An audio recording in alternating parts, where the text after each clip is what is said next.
There. Okay, it wasn't even going here. Okay. Howdy, folks. This is old Tumbleweed. Told you I got another story for you. I'm coming to you from downtown Gibsonton, Showtown, USA. I just came in. It was, boy, it's hot outside, I'll tell you. Temperature out here is about 92 degrees, maybe 93. It feels like 110. Humidity's got to be, I don't know, real high, real high. Anyway, I was doing a little work out there, and I want to send a howdy out to a lady that contacted me today about her father. I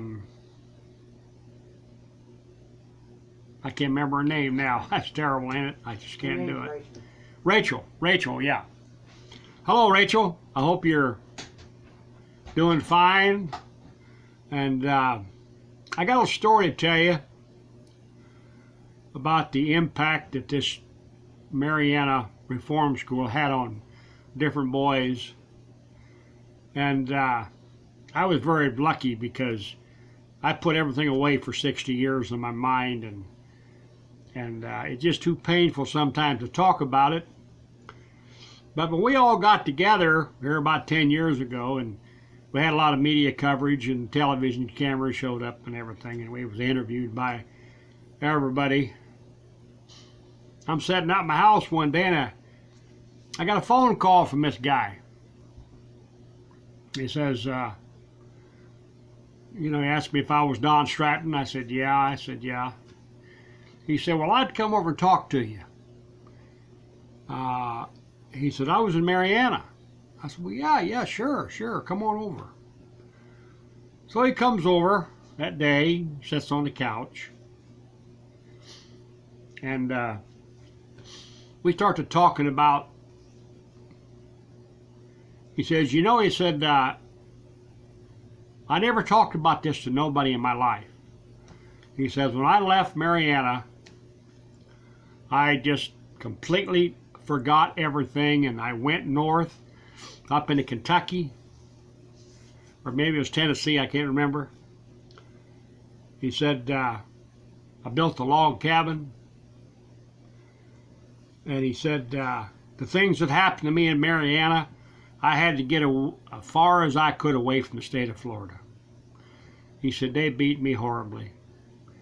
And he said, I've been married for, I think he said, 35 years. I never told my family about Mariana. I had to forget it. He says, I went up there. He said, like I said, I built the log cabin and I sold it. I built 2 and I sold them 2, and then I built 4, and so on and so on.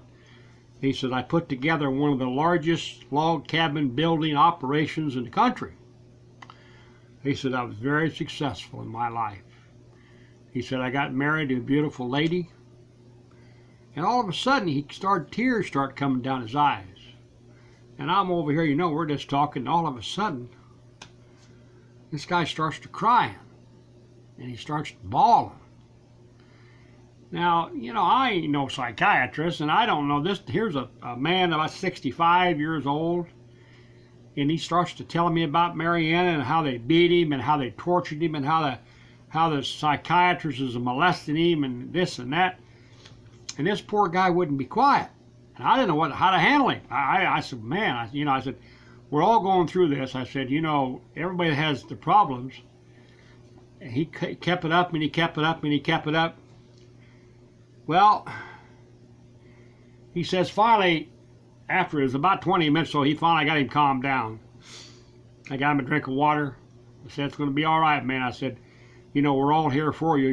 He said, hey, our group that we call the White House Boys, I said, we're all here for you. And I gave him a couple of phone numbers to call people that could help him.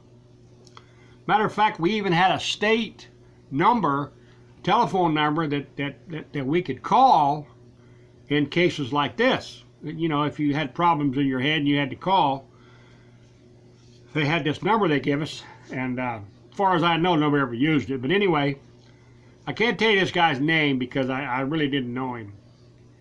Anyway, he just went to pieces. I mean, he just went to pieces. He says, you know, he sold his business and moved back down here to Florida, and he said he never told nobody about his life.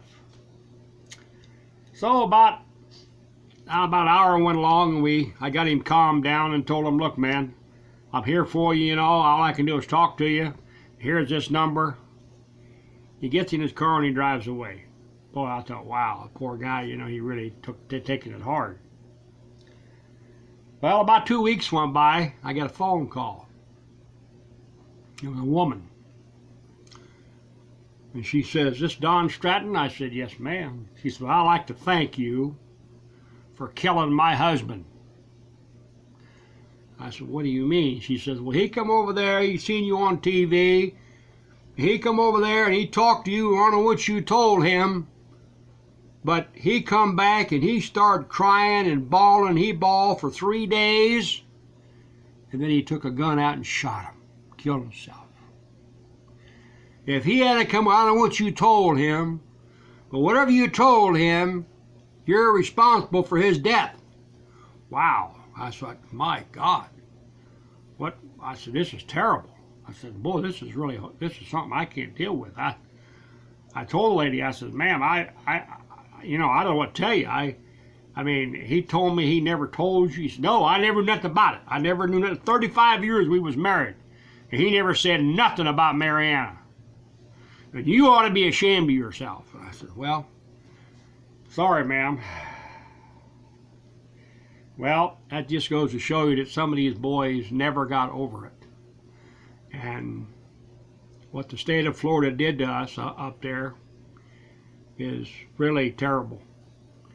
And that's just one story from many that happened to me in my lifetime in the last 10, 12 years. I kind of bumped ahead on this because I just wanted to explain to you a few things about what happened to me and what happened to some of these boys and what it did to their minds up there. But there was some things up there in Mariana that was good. I mean, some of them boys will tell you, like myself, you know, all of us, we boxed. We had a boxing team. We had weights. We lifted weights, you know. And a couple people, whether they'll admit it or not, got a little education out of it. I know I did. After several months washing dishes and watching boys go down the White House, I finally got a transfer. And I'm going to tell you about that transfer the next time we get together, folks. So I appreciate you. I appreciate you what you're doing here. A lot of you people is punched in my videos and watching me, and a couple calls here and there, and if you like it, push the like button, and don't forget you can subscribe to my videos and it'll come to you. I guess that's what my wife said. I don't know. This is all new to me, folks, but I hope you enjoy them, and I'll be back. And I've got more stories to tell you. And this is old Tumbleweed, downtown Gibsonton, Showtown, USA. So long for now.